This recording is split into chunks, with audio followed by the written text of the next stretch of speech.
Hey everyone, thanks for stopping by my channel again. I am working on another ring today.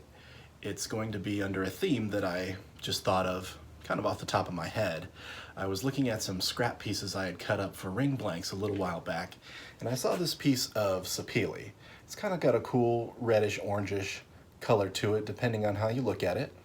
And I thought it would really be cool next to these different crushed opal colors that I have.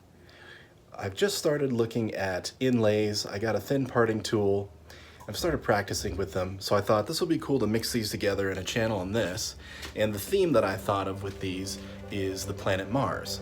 So I'm gonna put these together and see how it turns out.